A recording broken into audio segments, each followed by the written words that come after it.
It's funny you said you were losing weight. My husband's lost about like 10 pounds, and he's really happy that he's like, this home cooking thing is great because we don't eat out. We're not eating, like snacking and on the fly. And but I'll be honest, I'm tired of cooking. Yeah, go over it. When you said, you were like, I can't be bothered, I'm like, I've hit that point. I'm like, yeah, we've been actually kind of isolated for a while because we did the Healing Key series, so we were tucked in and working, and then we were feeling like really tired after we did the Healing Key, so we were home, and then when we were finally like, yes, everyone come over, see our place, because we moved and no one's seen it because we've been in our little because nobody's allowed. And now we can't, and so I feel like everyone's starting to get a bit crazy, and we're like quite a few weeks into this now of being isolated, and we're feeling very crazy. So feeling thankful for outlets like this where we can actually interact Totally. people around. How good is a virtual health retreat for isolation? Yeah. And Dr. Carrie, you were like a fan favorite during our. I love that. Yeah, I love that. I saw such wonderful posts that people like took screen recording and pictures and put it on social media. That made me feel so good. I love being a part of it. Yeah, that's cool. Good. We didn't really know each other that well before. No. All this. And we're like, wow, Dr. Carrie knows a lot about hormones. And you ended up getting a lot. She's all right. The series. Yeah. And then you're all like in our advertising as well. Like we're like, oh, we need to find the best snippets from the episode. And then we'd end up going, oh, it's Carrie again. I'm like, there's a lot of free advertising for you. I love it. Thanks, guys. Yeah. Big fan. There was a message here actually from Rochelle. I just want to find it before we jump in because it was quite sweet. Hang on. Matt, talk. I can't find it. Is it a bit of an outbreak in your area of? Yeah, so I live in the United States. I live in between Portland and Seattle had the highest outbreaks, and I believe in New York City has now, which is on the other coast, is now completely eclipsed us. And so, yes, we've had quite a bit of lockdown-ish. We can still go outside, but it's the same, right? Like you have to be six feet from other people, and you're not really supposed to leave your house, and movie theaters are closed, and restaurants only do takeout, and everybody who's non-essential, every store company that's not essential is closed, which just I understand why, but it breaks my heart for all those small businesses. And so, yeah, we're pretty affected here. So we always start each call off with a bit of a corona update, I guess, from your perspective. What are you seeing as the most effective things, or what's your research been in terms of understanding this better, and naturopathic things that we can be doing that maybe no one knows as much about? So I'd love for you to share that. That would be great. Yeah, well, I mean, I definitely want to put, obviously there's a caveat that with corona being, like this actual virus being new, there's the studies coming out are fast and furious, but they're brand new. And so it's not like anyone's really treated this before. We've treated SARS, but this actual coronavirus is different. And so to our knowledge, there's no cure, but there's some really interesting research coming out about like vitamin C and how in China they're using IV vitamin C, and they're starting to do that more and more in the United States too, which is very cool. We're seeing some research. There was it's Chinese authors who published it, and they were talking about like zinc and vitamin A and vitamin D and selenium and vitamin C, and how what it does for the immune system, and how maybe it could be supportive as well. And I was really glad to see that paper come out. I believe it just came out maybe at the end of last week. I've read some things about quercetin, which is nice because it's in the northern part of the world, it's allergy season, and quercetin is commonly used for histamine and reducing histamine. And so if more papers come out, more study happens over longer term, that we find quercetin might be helpful. And if somebody's already on it for allergies, like that's great. Like that's wonderful too. And I even just today was sent a paper on how men in China, anyhow, it seemed that men were getting more diagnoses than women were. And they were thinking one of the reasons is estrogen. and estrogen's role in the receptor that the virus binds to. And so I'd be really curious. I don't know if that's the same in the United States. I haven't seen the gender statistics lately, but in China with men being diagnosed more, I was like, well, that's interesting for all those women who maybe have elevated estrogen in the second half of their cycle. Maybe it's helping them. I don't know, but it's an interesting thought, and it's an interesting paper that I can't wait to explore. Totally. Interesting. Yeah. That's some great tips. And I think, Yeah. it's all about boosting our immune system, right? That's what we can control right now. All we can, our sleep, right? Our sleep, our stress response, our diet, what we put in our mouth. And it's funny, I was saying to somebody earlier, there was a big list that got published. Our governor published a big list of what's considered exempt. So what's allowed to stay open, right? And right smack dab in the middle of the list is liquor store. And I was like, okay, get it, liquor store. But on the other hand, it's like the worst thing you can do for It your suppresses your immune system. Yeah. Okay, maybe cope a little, but like maybe branch out and find other stress response things that are better, healthier. Yeah, totally. Curious, what do you think about exercise? Like, because over exercise for someone could potentially lower their immune system. Yeah, so it can. we're in isolated, so for our mental health, we're going to need some form of exercise. What would you suggest so that we wouldn't overdo it and also boost our immune system? What's that? Yeah, absolutely. Usually, so what I'm telling people is to do a combination of for a lot of people, it's hard to exercise in their home if they're not already set up, if they don't have a home gym, if they don't have a home anything, they're used to going to a gym every day or whenever they work out. It can be tough, but what I'm telling people is do a good mix between low key things, like just if you're allowed, go for a walk, right? But don't talk to anybody, don't touch anyone. So just go for a walk and just get that like slow walk, which releases or reduces cortisol, and it's really nourishing for the body. Doing the slow yoga, doing the Pilates, but not the intense Pilates, the more relaxing. Doing stretching, which I know is not exactly calorie burning, but it's actually nourishing for the body and reduces stress. And then mix that in with whatever you're doing at home, your body weight exercises, weights if you have them. Some people have bikes at home, Peloton bikes and things like that. And so doing a mix, because right now we're so heightened, we're so aware, we're so anxious, our cortisol and our adrenaline is higher than normal. And then if you throw intense exercise on top of it each and every day, you will probably feel burnt out at the end. You'll probably feel more tired. You'll probably feel like you're not recovering as well as you used to. And that's a good clue, like, oh, I need to dial this back, not do this all the time. I found some just gentle breathing exercises and my like pathetic yoga, which it's really bad, but it's adorable yoga. Actually, we used to live in Bali, and Matt and I are actually both terrible at yoga, which shows to me that we need to do it. So but Matt is particularly bad at yoga. They said my body was like stone. This like instructor calls him out from like during the class. She's like, oh, you're not good at this, are you? Yeah. Your body, like, yeah. If I'm doing yoga, everybody, you should be doing yoga. No excuses. No excuses. I love that bluntness. I'm half Asian, so it really resonates with me. So anyway, so to inspire you all for all those struggling yoga peeps, I found just doing some basic breathing, and then you just do some really basic moves, nothing advanced. I just find within 5 minutes, my stress levels of I'm starting to enter that rest state. Yeah.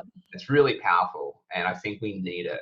We need some form of breathing work, gentle movement on our body, to detox, mentally, spiritually from what's happening. 100%. I've really gotten into grounding. Everyone knows about grounding. I need to get grounded. But shaking, you guys know, just shaking. And so it's the idea behind when an animal is feeling fright, or an animal has a stress. If you've ever watched a dog get chased, even if it's for play, at the end of the chase they will shake, right? They will shake, and then they will walk away, or whatever, they keep playing. And it's the idea behind it with research is that it closes the stress loop. It finishes the loop, and so that you don't continue to walk around in a state of stress. And I know that people will do it with like shamanic healing and like Kundalini yoga, I've been told, incorporate shaking. And it's literally like Taylor Swift Shake It Off. I mean, it's literally like 30 seconds to a minute, and you're just shaking out your hands, you just shake out your arms, like you just stand up and kind of like, just, literally just shake it, like shake your butt. I think we need an example. If I stand up, you'll see I'm in sweatpants. Yeah. It's the classic meeting thing. I only need top preparation. Right, from the top up, I'm totally professional. But from the bottom, not so much, not so much. But I just started like researching more into it, and just like watching my dog, when he gets stressed out or frightened or whatever, he just literally shakes it off, and I'm like, wow, that's pretty brilliant. And people have known about this. This is not a new concept. It's just not out there very much. We talk about breathing and grounding, but literally by just like shaking, it just sort of resets the neural network. And since I've been doing it the last couple of days, maybe it's placebo, like it really helps. And it doesn't require a lot. You just sort of shake it off. So if you won't demonstrate it, like, do you want me to demonstrate it? Yes, I do. Yes. So Yeah, like, come on. You can't do yoga, but you can do this. Is that it? Like, well, no, don't. Yes, like that. Like, don't have a seizure. But like you can just start with your hands, right? Like if you can just start with your hands and then your arms. Everybody join in. I know, right? Like just bounce around. It actually feels really good. Right? You just want like, kind of like a dog getting water off. You just want to like bounce around and, well, you look like you're having a seizure, Matt. Like, don't do that. I'm taking it to another level. Oh my goodness. Gives you an idea of what Matt looks like doing yoga. Yeah. Just slower, right? Just slower. Oh my gosh. Yes. So when you're standing up, I tell people, I'm like, put on some music and then just like shake your legs, right? Like shake your body, shake your booty, shake your arms, and like get it like literally like you're trying to get water off your skin, and then just 30 seconds to a minute, and it's been shown to just help that, like I said, that neural network can just be really helpful. And so I'm all about it now because it's easy and it's fast and I can do it at home. So good. Brittany says that she's shaking it off by myself in the comments. So good. I love it. Well, I did find that comment that came in from someone.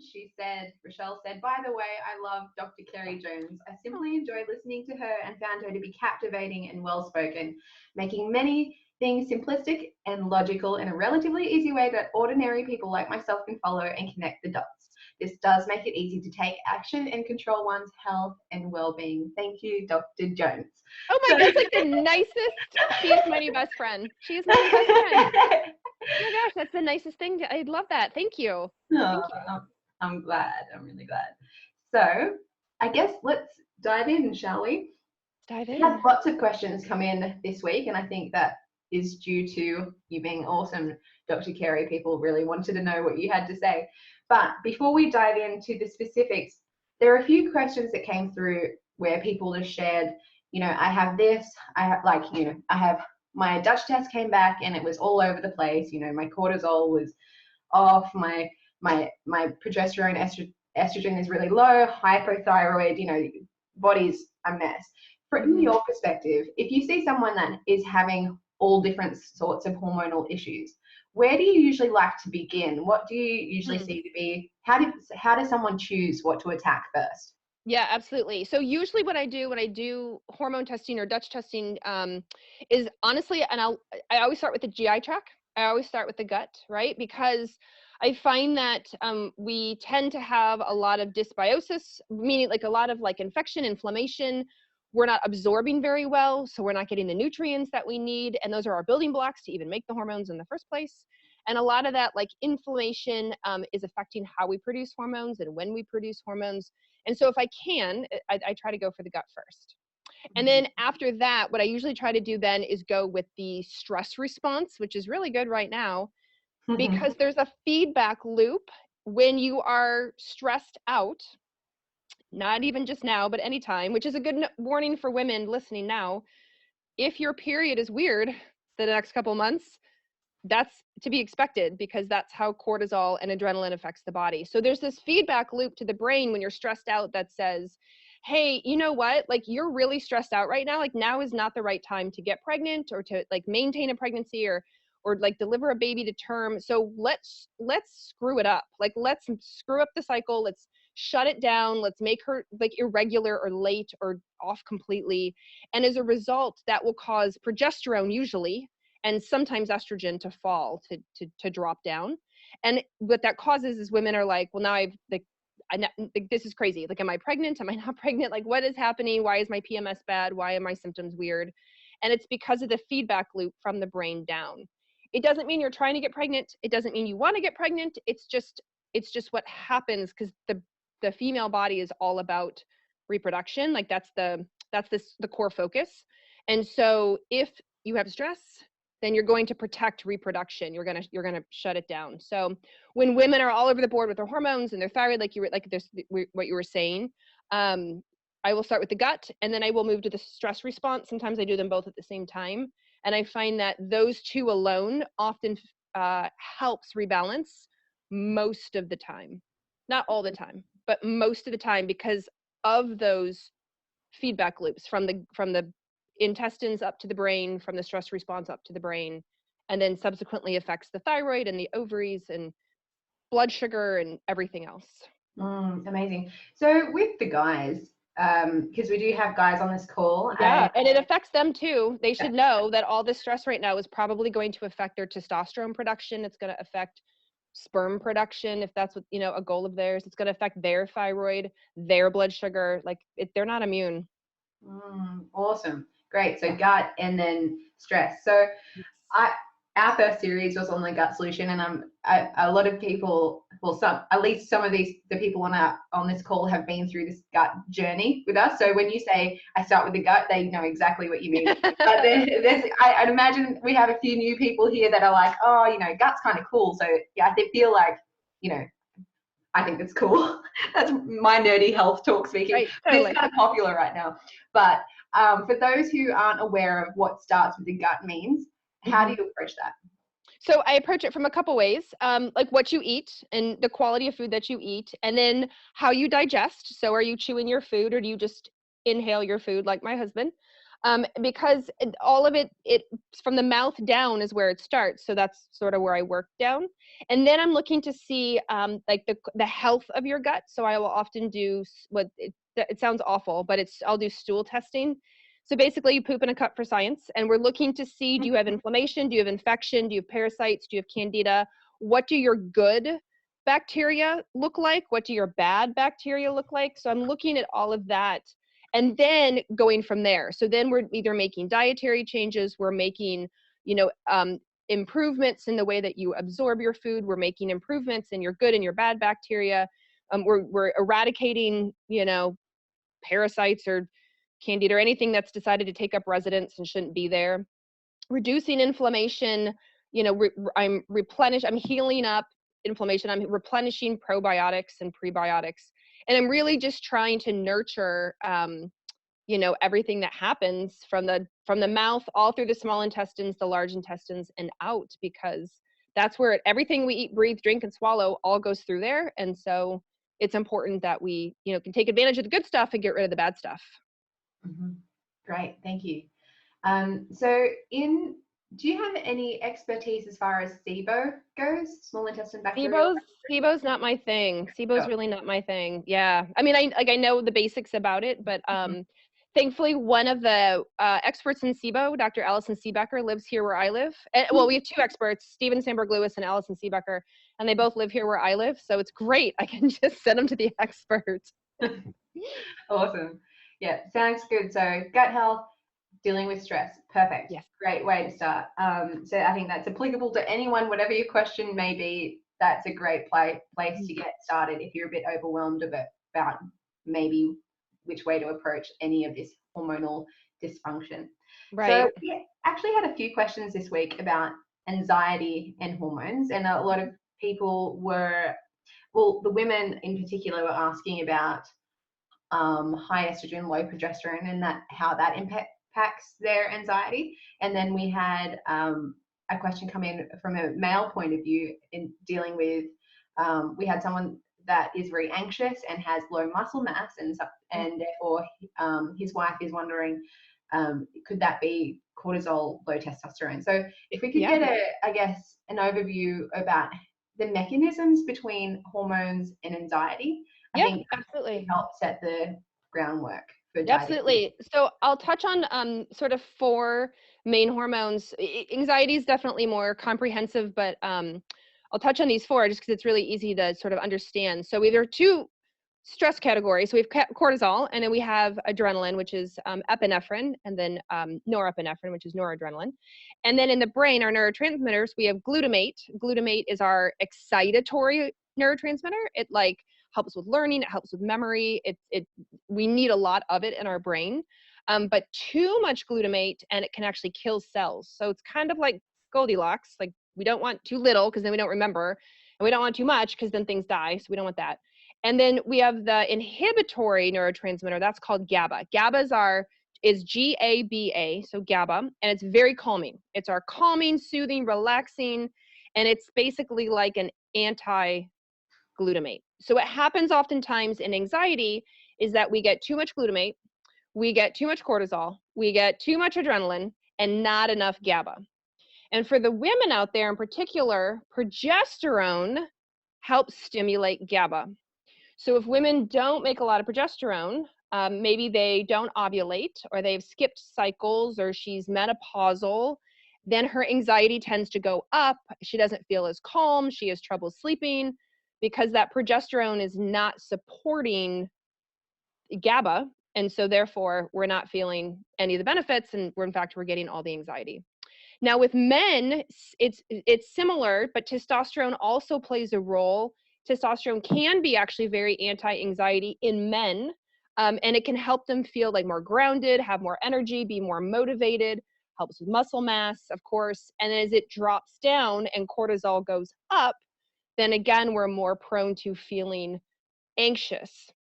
And all of these hormones signal a part of our brain in particular called the amygdala. And the amygdala is it's our emotion-based memories. It's not a logical thinking part of our brain. It's emotion based, and it has a lot to do with fear. And so we need to understand fear or anxiety or panic if we're in a bad situation, right? Like I want to be fearful if something scary is coming at me. I want to know to run. But what happens is over and over and over, without, like, especially now is a good example. Coronavirus, we're already heightened stress, and then we add coronavirus on top of it, so our stress is through the roof.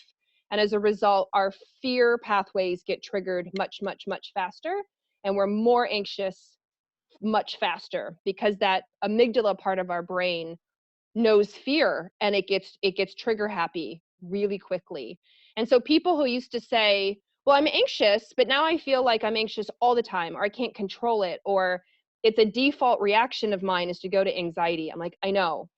It's totally these hormones that are triggering this part of your brain and creating an instantaneous anxiety emotion-based reaction, because it's so much right now. It's so much right now.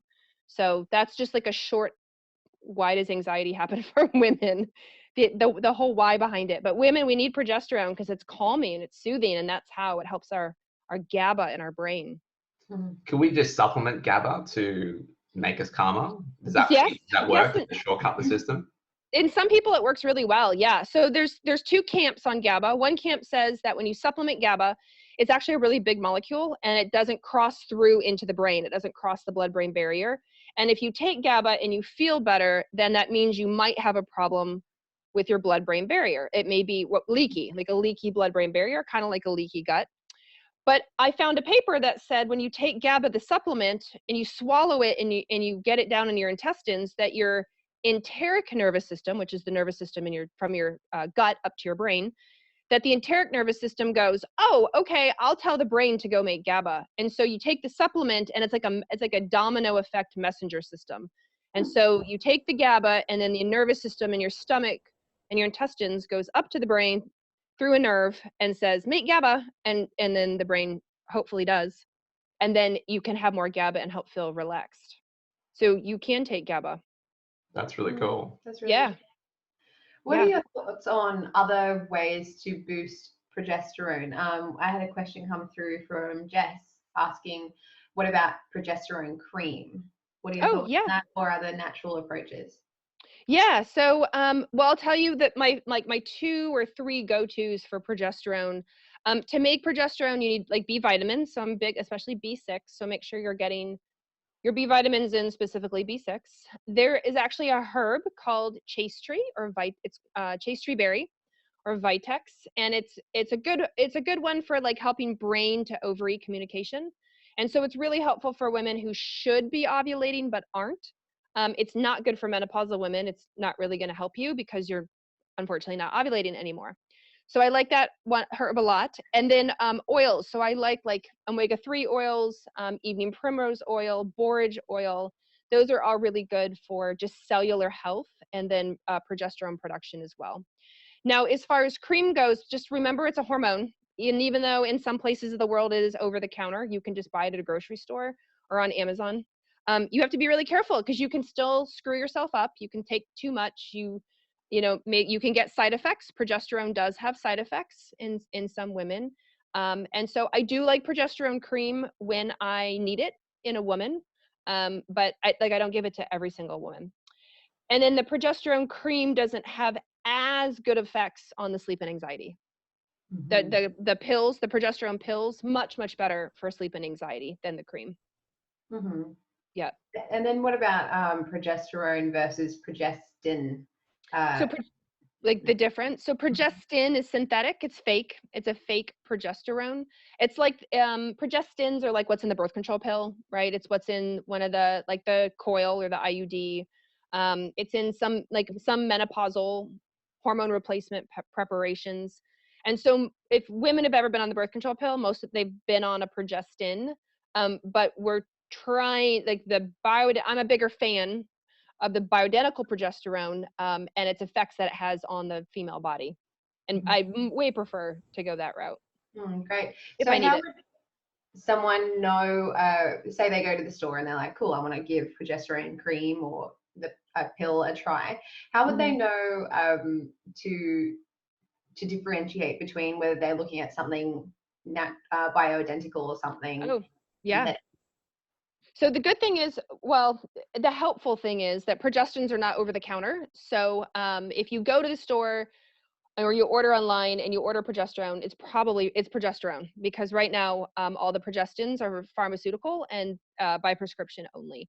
So if your practitioner gives you a prescription for something, then you may not know. You may have to ask the pharmacist or ask your practitioner, are you giving me progesterone or are you giving a progestin? And make sure that they know the difference. Sometimes they get confused. Sometimes practitioners will say, oh, they're the same thing. I'm like, no, they're not the same thing. One is synthetic and isn't progesterone, but it can bind to the same receptors. And the other one is progesterone. It's like what's in your body almost. So yeah. So you have to be really careful. But when you're going to the store and if you choose to go on a cream, it's usually either wild yam cream, or which is actually not progesterone, but it gets marketed as progesterone, or it's actual bioidentical progesterone.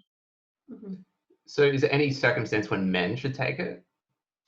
Progesterone. Yeah. So that's actually interesting, a little not controversial, but most practitioners say no. Men have progesterone in their body.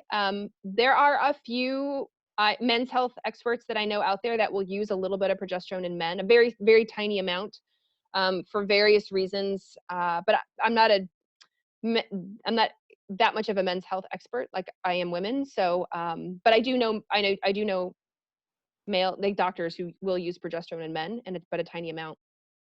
Sure. Yeah. Right. Yeah. But it's not typical. Like it's pretty rare. But essentially people really should be working with a practitioner, right? It's not sort of like, oh, It's a I'll give hormone. it a go this month. Yeah. Yeah, it's a hormone. I had a woman write me the other day and she was like, I went to the store and got progesterone cream and I have really bad acne now and I'm really moody and I'm crying a lot and I feel like I have water retention and I got like, am I not on enough progesterone? And I was like, okay, well, actually, those are all the side effects. Like progesterone can actually have side effects that are very similar to elevated estrogen. It's acne, it's headaches and headache prone people, it's water retention. It's mooding, it's crying, it's moodiness, because of its effect on different receptors. And so if you just decided to bathe in it, it's too much. Like, you should probably work with a practitioner who can help you, or maybe the topical isn't the right way for you. You need a different route, but you have to go through a provider for that. And for the people in the world that can't get access to bioidentical hormones, what are some of the most effective ways they could do that naturally? Is there some supplements that could help, or certain foods? Yeah. I know you mentioned, I think, a few at the start, but Yeah, so those are the 3 at the start. So the chaste tree, the B vitamins, especially B6, the oils can be really helpful, with progesterone. Those are some favorites. There are several others, but like those are some easy, generally considered pretty safe. B6 omegas, chaste tree are generally considered pretty safe. The only thing with B6 you have to be careful is if you take too much B6, it can increase nerve pain. So just don't think you need to take like the whole bottle to force your progesterone. Just take what's recommended by your provider or what's written on the bottle and no more. Yep. Great. Thank you. With the chaste tree berry, you said before it's for women that are ovulating. It's not really helpful post menopause. Yeah. At what age would you consider that you shouldn't, well, what phase in your life? So say you're starting to go through menopause, would you stop taking it then, or do you keep going until like your periods are no more? Or so I will sometimes, if a woman is, if she's perimenopausal, meaning she's maybe in her 40s and she's like, I have hot flashes, I have night sweats, I'm having some brain fog, I'm having some, weight gain, but her cycles are still fairly regular, I will use it in her.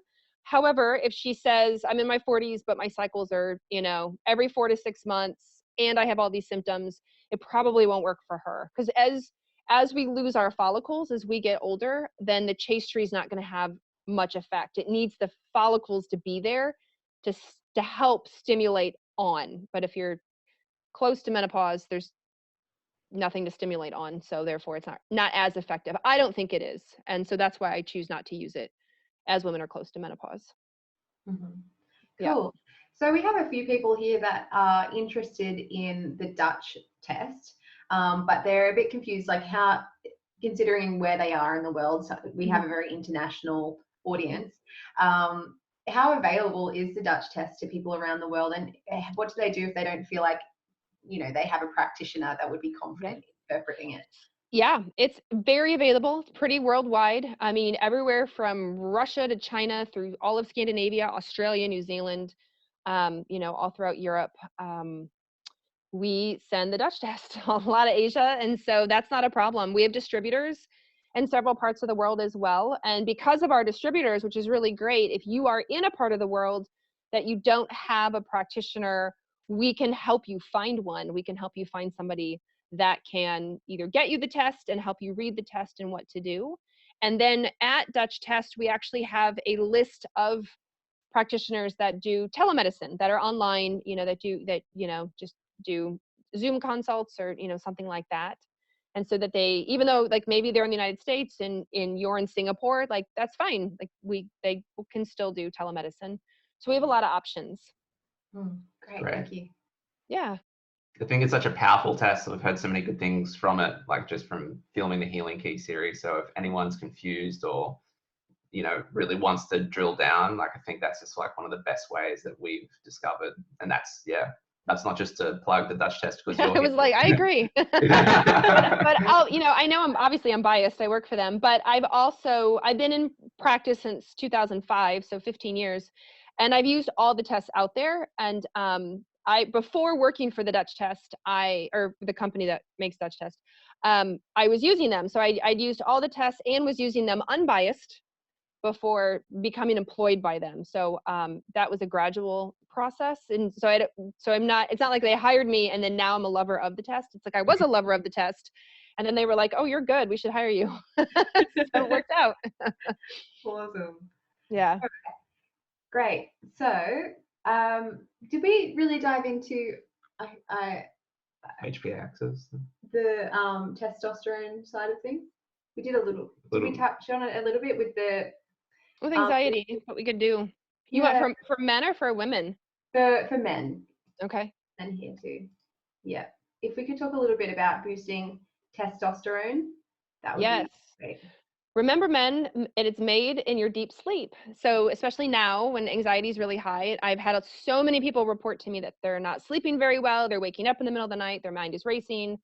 And it's in the deep sleep that men make most of their testosterone. And that's why when you get your testosterone checked, that you want to make sure you test it first thing in the morning. You want to go you want pretty early, right, when the lab opens, because that's when you should be at your peak of your testosterone for the day, and then it gradually declines from there. It's also why morning erections, occur for men, because that's when their testosterone is the highest. And so when men are losing their morning erections, testosterone production and sleep is one of the first things I start to think about, because I know they're not getting that rush of testosterone to support them. Mm-hmm. So by improving sleep, whatever you can do to improve sleep, that can really, really help with testosterone. But other things affect testosterone in men for sure. The adrenaline, epinephrine and norepinephrine will suppress testosterone production. So this time of year is probably not that great for testosterone, right? With all the stress of coronavirus. Thyroid, hypothyroidism in men, which men don't assume that thyroid only occurs in women. More and more men are being diagnosed with hypothyroidism, and that will affect testosterone production. Chemicals, right? Chemicals, men use hair products and skincare products and deodorants and body washes, and all of that will also affect how you make testosterone and how you utilize testosterone. So men need to be as diligent as women when we're looking at all of this and their hormone production. Mm-hmm. Great. Thank you. So good. So Yeah. if someone's watching TV till midnight, and then before they go to bed, they're going through Google News to see the latest on coronavirus, you wouldn't expect, much testosterone to be there in the morning. Probably not. Probably not. Now, for a lot of men, obviously, younger men, age is on your side, but as men get older and maybe they're already struggling with just proper, healthy, robust testosterone production, and then they're up till midnight, they're stressed out, they're on their phone, right? So they're getting the screen glare back in their eyes, and then they're trying to get good sleep. They're definitely going to struggle more than somebody else. Mm-hmm. Yeah. So, what are your? We talked about this in the series, but in case someone needs a refresher, and I know having good sleep hygiene is not necessarily the most exciting topic, because no one actually wants to do these things. They want the magical supplement. I know. Just tell me a pill, Carrie. I don't want to have to turn the TV off. Exactly. Right. Trust me, if I had it, I would give it to you, and then I'd be rich and, on my own island practicing social distancing. But what would be your top tips? I know that you like to wear blue blocking glasses, and you have different types for different parts of the day. Yeah, I actually have my daytime glasses on my head, not on my eyes, but on my head. Yeah, so it's so interesting. I'm writing a lecture right now on the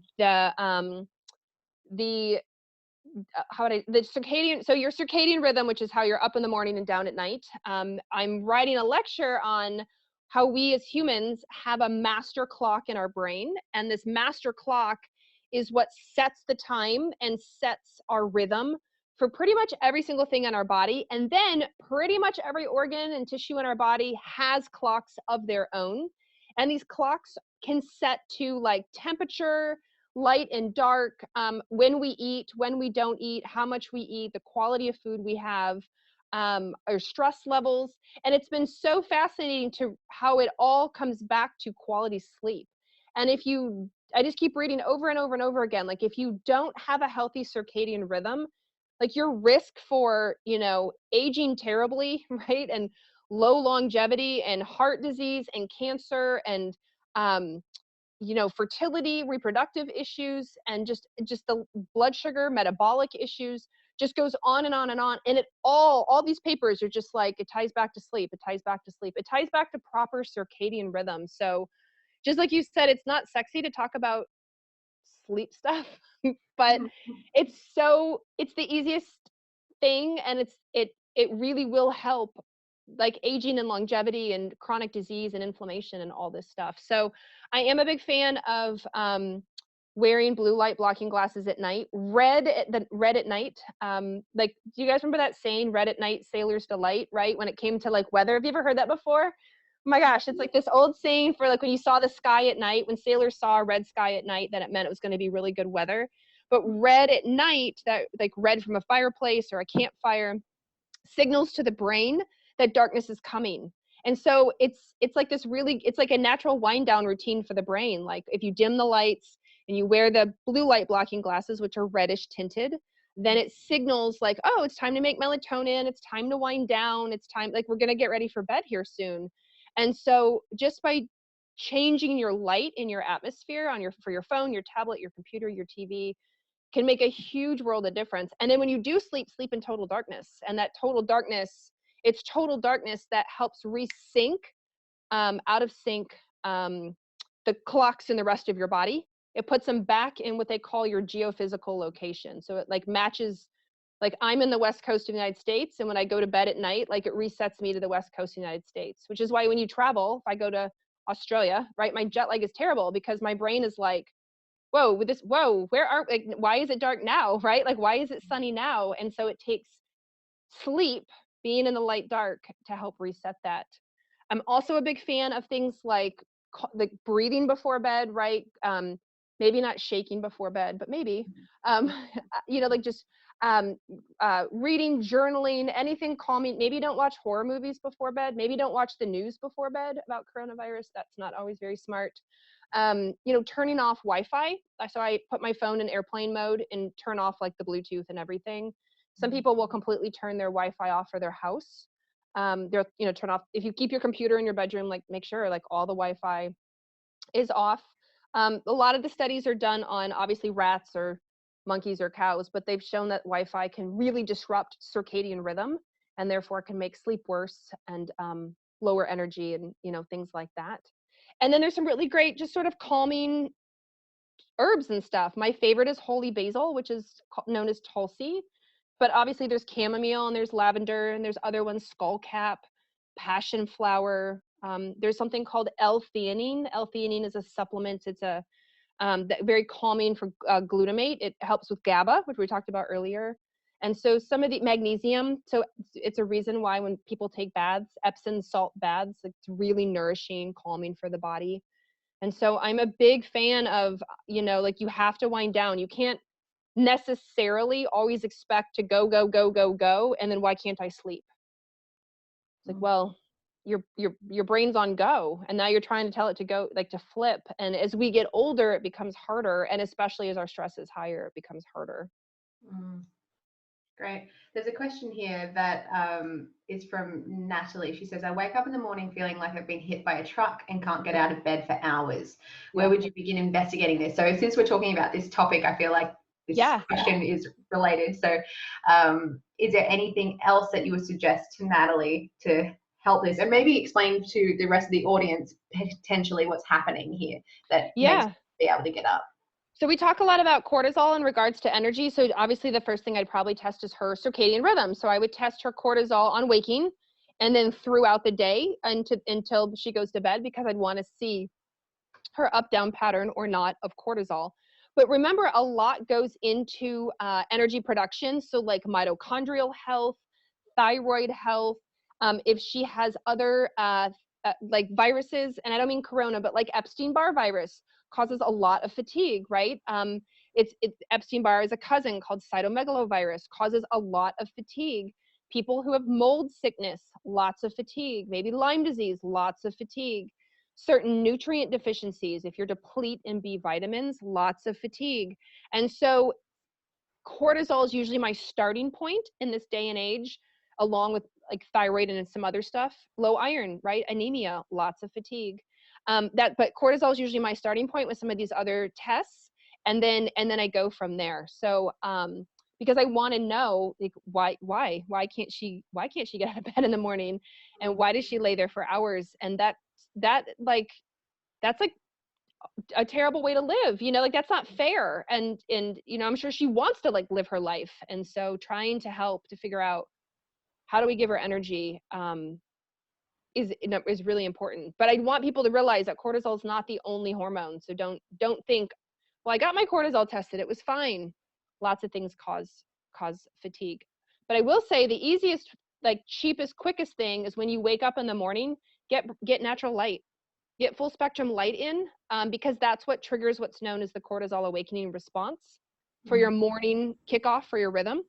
And so I tell people, open up your blinds, in her case, like open up her blinds and go back to bed, or turn on, go buy a cheap full spectrum light box, which have, they're like 20 or 30, $40. They're not that expensive. And you can buy them at a lot of stores or online, Amazon. And basically you just turn it on in the morning. It's basically, it's like a light box. It's like this little box that emits full spectrum light, kind of like you're in the sun. And by getting that bright light, as soon as you wake up in the morning, it tells your body like, oh, make cortisol. It's time to get out of bed now. And it can take some time to train your brain, like to actually help improve your energy. But I've had so many people tell me that just by going outside or opening their blinds or curtains in the morning or getting a full spectrum light box over the course of weeks, their energy has gone way up. And it's for $20 or $30. That's great. Great. Thank you. Yeah. Thank you so very much. Okay. So we had a couple of questions actually come in this week about migraines and headaches. Do you think there could be a hormone connection? Yeah, absolutely. It's often tied to estrogen, actually. Estrogen plays a big role in the vasculature of your brain. And so a lot of times it's the decline of estrogen that can cause changes in blood flow or spasms in the vessels in your brain and can lead to migraines. Estrogen is also really important for serotonin production. And a lot of people who suffer from migraines take medications that are like sumatriptan, which is like serotonin based. And so again, like estrogen plays a role in serotonin. So if you're having estrogen issues, it can cause, we call them menstrual migraines or ovulatory migraines, depending where you are in your cycle, but it's often estrogen based. Okay. Yeah. Great. I'm very overstimulated by the questions. I'm seeing that come down. There's so many pop-ups. Mailed in. I'm trying to do justice to everyone. But okay. So just quickly in terms of you, Dr. Carrie. So are you are people able to be your patient? Not at this time. Not at the moment. Yeah. So sorry. If someone was like totally clueless as to, a local practitioner that was capable with the Dutch test, is it possible for them to get in touch with you guys directly and find a practitioner? 100%. Yeah, 100%. You can go to DutchTest.com. You can message them on social media. We do it all day long, help people find practitioners. Not a problem. Okay, great. So outside of being the medical director for Dutch Test, what are you up to? I'm just going to find your social media quickly. Here somewhere. For everyone here, Dr. Carrie's website and her blog and her Instagram are all linked within your membership site, how you would have got to this Q&A call. But I'm just going to put in some links here for you guys that don't want to dig around. So this is Dr. Carrie's Instagram. What do you like to post on Instagram, Dr. Carrie? You've got 1,200 posts. You're a good poster. I'm trying. I'm trying. not a ghost town on here. That is good. My whole point on Instagram is just free hormone education. I mean, I know I work for Dutch, but I try to just teach about hormones at large, because I find that just like you two, that's in the course of the documentary filming, so many people, men and women, nobody ever taught them hormones, right? Like nobody ever taught them how their body works and why certain things happen or don't happen, or what's normal and what's not normal. And I'm like, okay, I'm just going to try to break it down, even the hard stuff, and make it easy so that you can at least understand and feel empowered and like go to your provider or your practitioner or tell your family like, oh, this is what's happening to me. And we can do something about it, or I'm normal. I don't have to do anything. I'm totally normal. And so that's my whole goal on social media. Love it. So I definitely recommend, if you're on the gram, give Dr. Carrie a follow. On the gram. She's got a great color palette and all great tips all throughout. It's a work in progress. It's a work in progress. No, it's great. I love it. Branding is not my thing. Not a marketing person, but I'm trying. Well, you have a natural knack for it, so that's great. So and then here is Dutch Test website in the chat there. So dutchtest.com for those listening to the recording. And Dr. Carrie's Instagram is dr.carriejones, Carrie Jones. So that is great. And then the blog, drcarriejones.com. Awesome. So what goes over to your blog, Dr. Carrie? Same, just free information on hormones. Free information. It's just free information. Yep. I do pretty much everything I do is linked through Dutch Test, because all the webinars, podcasts, like talking about this, right? The healing key, all the videos we do, we just run everything through Dutch, which just makes it easy to have it in one location. Awesome. And it's all free. Everything we have on Dutch is free. You don't have to be a provider, doctor, nothing. You can just go learn if you want to. Oh, bless you, Dr. Carrie. Such a good resource. Thank you. Awesome. So the next question I have is, so someone here is, so Jane, she has an issue with her, with her hypothalamus and pituitary gland after injury. So she had an electrical event, and since then, the cascading effect of that is that her hormones, are all out. And so she's wondering, like, how do you get the master hormone gland and its functionality back after injury? Right. No, and I'll be honest, that's actually can be really difficult. So sleep is the big one, because getting the light dark, which again sounds super simple, but it's really, really important to the hypothalamus. I will use in the United States, we can use supplements known as glandulars. So they're basically the glandular part of animals encapsulated. And I will use hypothalamus and pituitary to help jumpstart your own hypothalamus and pituitary. All the protein is taken out, so it's not like you're eating cow brain. But I mean, it sounds gross, but it like can work really well. Some herbs that are really good are like mushroom, like cordyceps is a really, really good one that's helpful. Lion's mane, reishi can be helpful. And then other herbs, maca is good for like the pituitary, can be good for the hypothalamus. And so I will use those as well. Just trying to get any kind of blood flow possible up to the brain is critical. So hyperbaric oxygen chamber therapy, if you have access to that. Chiropractic, acupuncture, massage. The reason is, remember, hormones up and down travel through the blood. And so if you are tight shouldered, if you've got your shoulders at your ears and you don't have very good blood flow, stretching, believe it or not, can be really, really helpful. There's another herb, bacopa. Bacopa is a good one for the brain, and just it's supporting everything. Omegas, the oils are really good as well for just cellular health, which again, even this brain cells, they're covered by a lipid bilayer, so you need those good lipids to help them. Trying to think what else I do for hypothalamic pituitary. Neurofeedback. There's a treatment called neurofeedback that can be really, really helpful as well. Trying to think of other ones that I use on the regular. Great list you've given so far. I know. I'm like, here, let me just vomit everything. What else do I do? We'll go with that. We'll stop with that. Yeah. That was fantastic. Thank you. Yep.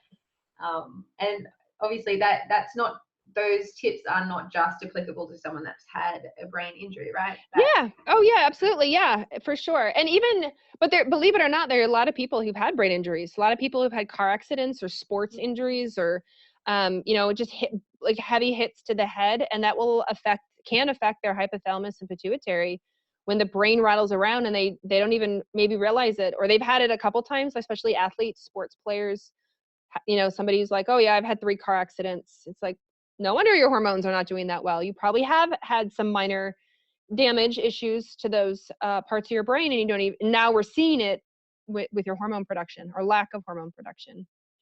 Do you think that has something to do with like they're finding a correlation with even like soccer players, like people that don't exactly do like high contact sports that are neurons disease now? Is there anything regarding that? Well, remember soccer players do a lot of headers. They do a lot of head balls, and especially because soccer players start young, just like every athlete out there. They start really young. So maybe by the time they go professional, they try not to do as many head balls, but when they were young, I bet they were doing a lot because they were practicing, they were showing off, they were, trying to be cool. It was required in the, it was part of it just was what they needed to do. That was the move they needed. Same like football players. All my guy friends that played football, they've been playing football, American football, since they were like kids, and even though they had pads or helmets or whatnot, they're still kids. So they would hit wrong and they would hit hard and they would do it repeatedly. And then they would go all through school and maybe even to university and sometimes even professionally. And it takes its toll over the years. And that's the issue, is that you get that degeneration because of they've been doing it a long time. That's the problem. Right. Okay, great. Thank you. Obviously, Matt had that extra Yeah. feedback. He's like, I was like, The EPL, the Liverpool English soccer player. Yeah, English soccer. Premier League. So it's like, oh, but soccer players. Like, Yeah. So thanks for tickling his little hobby right there. We'll slip that one in. I like it. So a lot of people, obviously, estrogen dominance is an issue for a lot of people, and a lot of men maybe don't realize that, the connection between their low progesterone and aromatase stimulation. And this question here, it's specific, but I think we can apply it to more people than this particular situation. But Pam is saying that she was diagnosed with endometrial stromal sarcoma 9 months ago. The ovaries were removed, and she stopped her bioidentical hormone therapy. But anyway, she's on letrozole. Letrozole. And so she would her tumors are shrinking, which is awesome. But Yay, yeah. She's wondering what else she can do to reduce the estrogen, so the tumors will disappear, and she doesn't like being on letrozole. So right. She's 62. She's like, how do I stay healthy with less hormones? How do I reduce estrogen? And so I mentioned the guys at the start because it's becoming more and more of a common thing for guys to have high estrogen right. at the expense of their testosterone. So can you speak to that situation and maybe apply it to more people than Pam as well? Yeah, absolutely. So there's two ways that we can have too much estrogen, like you said. So one is aromatization. Men and women convert testosterone into estrogen. And then the second way that we can have a lot of estrogen often is when we have a sluggish detoxification. We can't get the estrogen through our liver and out our intestines in a healthy manner. And so when somebody has an excessive amount of estrogen that they don't, for whatever reason, they don't want, or, even a woman who's not 62, maybe she's cycling. So if she gets close to PMS time, that time is when her estrogen's higher than it should be. Men making, they either aromatize too much estrogen or they can't clear it either. So aromatase support and detox support are different. So when we're trying to slow down aromatase, we're looking at things like, believe it or not, like white button mushroom is like the food, right? Like eat the food, but it's called agaricus with an A, agaricus, and agaricus has been shown mild to moderately in some studies to be a natural anti-aromatizer, and men and women can eat it as foods. So eat your white button mushrooms. The other one that is hit or miss is called chrysin. So it's CHRYSIN. Definitely better done is a topical cream as opposed to, it's not absorbed very well when you swallow it as a supplement, but I do have men who swear by it. They feel like when they take the supplement, it does reduce their estrogen, as opposed to maybe the cream. So those are like two big ones that I use for anti-aromatase that are natural. Now for detox though, we're looking at all things liver support, anything you can do to support your liver, the foods that are liver supportive, like cutting down on alcohol, being very careful of the medications that you, like for example, acetaminophen, which is Tylenol, which other people call it, it starts with a P. In other countries, they call it something with a P. Anyway, that goes through the liver pretty heavily, and you have to be careful of how much you're taking because that can affect detoxification. You're looking at foods for the liver, so you're looking at like broccoli and kale and cauliflower and Brussels sprouts, broccoli sprouts. You're looking at things like magnesium. You're looking at things like the methylated B vitamins. So methyl B12, methyl B6, methylfolate, those all help. And then you're looking at intestinal support. So you're looking at lots of fiber, like lots of fiber. So lots of veggies, lots of fruits. If you need to take extra fiber, taking extra fiber. Looking at your probiotics, your fermented foods, your prebiotics, all of those just help get estrogen out of the body in a much healthier manner. So between aromatase and detox, that's sort of what we look at for estrogen. Are there some things like endocrine disrupting chemicals that, like I've read about a few that can disrupt aromatase, for example. So maybe what are some common things that could be in someone's environment that they're not aware of that could be affecting that pathway? There's a popular fertilizer that's, I think it's called atrazine, has atrazine in it, and atrazine will upregulate the aromatase gene, which upregulates the aromatase enzyme, and therefore you have more aromatase. And so if you're in an area that uses a lot of fertilizer, farmland, wineries, even just people who have some property and they're using, the industrial grade fertilizer, like that could really affect somebody's aromatase. I'm seeing more and more some of the plastics like phthalates and BPA. In research, I'm seeing that it could be increasing aromatase as well. We already know that they can bind to estrogen receptors and turn them on. So it doesn't increase estrogen, it's increasing estrogen action. But it may also be, in some of these research, might be increasing estrogen itself through aromatization. And then of course you have to detox it, right? Atrazine, BPA, phthalates, like all these chemicals you still have to get rid of. And so that will slow down the liver and then will result in you not, detoxing your actual estrogen very well. So it continues to float around and cause problems. So you just get stuck in this vicious circle, unfortunately.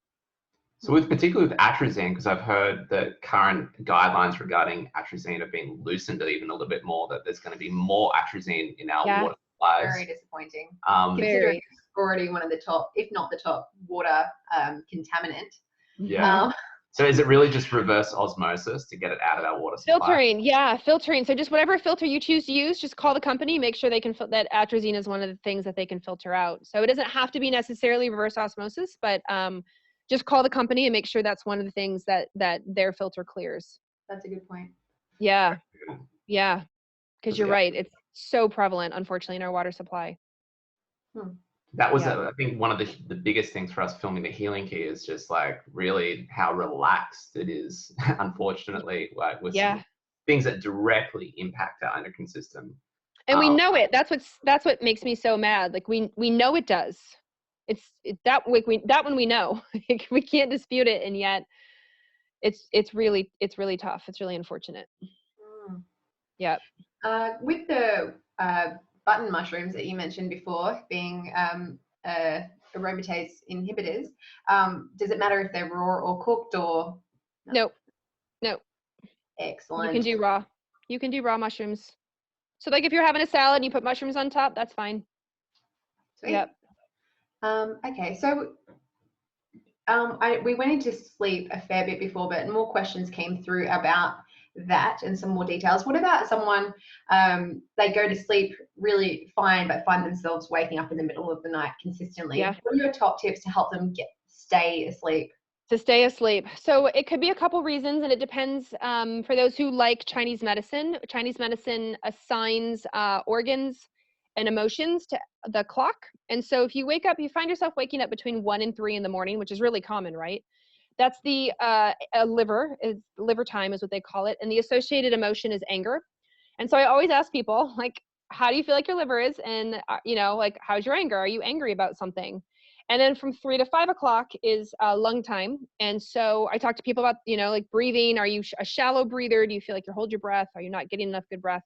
And then the emotion typically that I hear is grief. And so I'll either ask, what are you angry about? Or like, what are you sad about? Like, what are you grieving? What are you working through? So from just like an emotional standpoint, I start there. But then I also talk to them about blood sugar. Like, what do you eat before bed? Do you eat before bed? Are you drinking alcohol before bed? Do you eat heavy meals before bed? All of that will affect the way that you'll get a cortisol rise to deal with the blood sugar effect and the detox effect. It's also important to know that there are some parasites that are active at night. And so if you consistently find yourself up at night and you have, GI troubles, that you might have some parasites and you might need to do a stool test and see what's going on. But all the same things apply that I do in my wind down routine, and all of the like herbs and nutrients and calming support. You can, I'll still use them to help with sleeping through the night. Yeah. Great tips, thank you. So good. Is there can you overdose on melatonin? Laura, you'll be super groggy. So they use melatonin in cancer and oncology, and they use it at really high doses. They'll use it at some oncology places will use it in the 20 to 50 milligram range. Physiologic, which means what does your body make? Physiologic, they think is about 0.3 to 0.5. But most doses out there are 1 or 3 or 5 milligrams, right? And so that's called supraphysiologic, or more than the body makes. And then for oncology, for cancer, they're using like extra huge big doses. So can you overdose? Like, will melatonin kill you? I don't know that I've ever heard of people taking enough melatonin and they die, but it will make you exceptionally groggy the next morning, for sure, if you've taken too much melatonin. So I tell people to try to stick in the under 1 milligram range most of the time. Try to stick with physiologic. That's what I do. Although I know people who are taking 3 or 5 milligrams, 6 milligrams, and swear by it. They're like, it's what keeps me sleeping. I'm like, then that's what you need. That's what works for you. So great. Great, thank you. Mm-hmm. Okay. So we've just gone over 10. Is there one last question do our final last question? Make it a good one. Oh, pressure. No pressure. Okay. I like how you both totally leaned in, like, oh crap. No pressure. We're taking this very seriously. Okay. Taking it so seriously, then I'm going to do the Wheel of Fortune. Okay, where will it land? Hang on. I think your spinning system is really not working. Okay, my mouse is too powerful. Okay, here we go. Okay, so the question is about hair loss. Oh, that's a good one. And common. So common. Yeah, right. Hi, Dr. Carrie. This is from Rebecca. I'm wondering about. Hang on, Matt's getting angry. I'm pressing the wrong things, and he's like, Sarah, come on. Okay, here we go. It's a big question. Crumbling under the pressure. Rebecca is asking, hi, Dr. Carrie. I'm wondering about hair loss, please. I'm in my early 30s.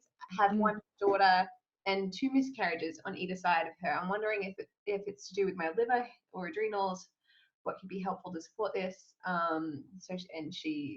She's taking extra zinc, progesterone, and has had estrogen dominance. A few things, okay. But the core question is hair loss. Hair loss. So there are a few reasons for hair loss. So low iron is a big reason for hair loss. So low iron, thyroid problems, fast or slow high thyroid can cause hair loss. High cortisol, stress will cause hair loss. Obviously, if you have an infection in your scalp, that will cause hair loss. And then there is a enzyme that breaks down testosterone called 5-alpha reductase. And you have a beta one, so you have 5-beta and 5-alpha. So 5-alpha is what causes male pattern baldness in men, but also in women. So women will lose hair like here at the, in the temples, or they'll get a receding sort of hairline, as opposed to just general all over hair loss that iron and stress and thyroid causes. So it's more of a specific pattern with the 5-alpha reductase. And I will say, when it comes to stress and cortisol, you have many HPA, so many hypothalamic pituitary adrenal excesses right in your hair follicles, right in them. So they're really responsive to stress. And I was reading this really cool paper that says when you are stressed out, when you have high levels of stress, your hair growth, the feedback in your follicle says, don't grow. So you will either go from, because your hair go through cycles, right? It goes through dormant, it goes through growing, and then you shed, and then it starts over again. And so you will shed, and then you'll switch to dormant. So if your hair has fallen out, and then you're in dormant, you're not going to grow new hair. And dormant phase can last 3 or more months when you have a stress. So when you're getting over a stress, I tell women it's going to take at least 3 months to make a dent in your hair. So if you don't have new hair by next week, don't hate me, don't panic. Like it's a cycle, and we have to break the cycle, and it can take 3 or more months to break that cycle. Now, if you have 5-alpha reductase issues, so high 5-alpha, women are getting the male pattern baldness at their temples, then things like spearmint tea or using spearmint essential oil or peppermint essential oil right in the scalp itself. So put it in your shampoo or do a hair mask and add a few drops of essential oil. It'll be tingly, which is the point. Now, don't get it in your eyes. Like, be careful, right? It is peppermint or spearmint. And then put it all over the scalp can be helpful. And then zinc, she's already on zinc. Zinc is a good one. But there's some other 5-alpha support. So reishi mushroom is a good 5-alpha sort of blocker. Something called saw palmetto, which is often used for men and their prostate, but women can use it too. Same with stinging nettle root. Stinging nettle root is a good sort of 5-alpha blocker. There's a part of green tea, the active part called EGCG is a 5-alpha blocker. And so that can be helpful for women who that's the reason for their hair loss. Now, those things aren't going to help if you have anemia, right? Like if it's because you're low iron, like you could take all the reishi mushroom in the world and it's not going to work. And so getting to the cause, the reason for your hair loss is number one, but at least there's a couple of reasons or a couple ways to help. It's, stress or 5-alpha, iron, thyroid, or if you have any kind of infection. Brilliant. Well done. Thank you. Yeah. I really like how your brain works. Yeah. Thanks. I feel like you're just like the picture I have is of a magician. You know how they pull out the napkins out of their and they're all just connected to each other. I just keep going. going. You're just like too many rabbits just keep jumping out. That's right. Right, exactly. Multiple rabbits. But like SIBO's not my thing, right? Don't ask me about SIBO. Don't ask me about kids. Don't ask me about pain, joint pain. Like, why does your knee hurt? I have no idea. Hormones, you are the boss. Yes. Yeah. Thank you. If you enjoyed this call, please let us know in the chat. I certainly did, and people have stayed on the call like right to the end, which is awesome. It's either quarantine, maybe a mixture of both. I'm okay with that. I'll take it. I will accept it. I receive that. Yes. It makes sense, so people know that we actually reshot Carrie, it was towards the end of the series, and we're like, man, this information's so good. We want it to be front and center in the series, so we actually reshot again the interview. That's how valuable we thought the information was, 100%. And that's testament to you and the work you put in. And the great company you work for, we really vouch for it too and recommend it to everyone. Mm-hmm. So make sure you get tested, don't guess, test, and make things a lot faster. Yeah, get to the root cause faster, and get connected with her on social media. And that's so good. You guys offer all that free information. I know. So yeah, definitely get connected. Dr. Carrie's Instagram again, but all the thanks are coming through. I don't know if you can see this, Dr. Carrie. I can actually. I can see all that are popping up. So I feel so honored. I just really, really appreciate it. I'm really glad that we reshot. Honestly. Thank you for that. No, thank you. So I think it says Sandra here. I can't see the full name. Absolutely awesome. Thank you. And thanks to all. Great and very informative. Thank you so much. Very informative. Thank you so much. And good job. Great presentation. Very helpful. Really enjoyed today. Thank you. What a blessing. Thanks so much. You get the comment thread. So thank you very much. And thanks. I appreciate it. Oh, so good. I'm so honored to have you, and thank you for setting aside some time for us. And that was honestly very helpful. And for everyone watching the replay, some people were like, we didn't have time to write things down. This replay will be available, so I know that there's enough for everyone to just mull over all of this again. Share it with your loved ones while you're all on quarantine. Great time to get on top of some of your hormonal issues, or press play on some of the things you've been meaning to do for your health. So, and if you haven't got your question answered, reach out to us via our support channel and we can get your answer. Email. Email sarah@goodnesslover.com. And then we can get your question to the top next week. So, but thank you again so much. That's again, so good. We've learned so much from you, and we know the information, which, as you know, people just aren't educated, right? People just don't know. And males and females, we're just completely in the dark, really, with hormones. And I think gut's really popular right now, but I think, you know, our prediction from seeing the trends is that give this 5-10 years time, it's going to be, you know, I think you guys are probably just going to keep growing and growing and growing as more people awaken to how big this issue is, and how we've have zero idea. Yeah, absolutely. Well, you guys, I mean, by putting this Healing Key together, the whole series, it's just been incredible, and you guys should just be like so proud. Honestly, like the feedback has just been fantastic, and you just have gotten the word out there, and you've had such amazing experts, and so thank you to both of you. I really appreciate it. Oh, thank you. Awesome. Thank you. It's our privilege. Thank you. We'll let you go, and see you to everyone. Stay safe. Look after your immune systems, and we'll see you next time. Thanks again, Carrie. Bye-bye. Bye.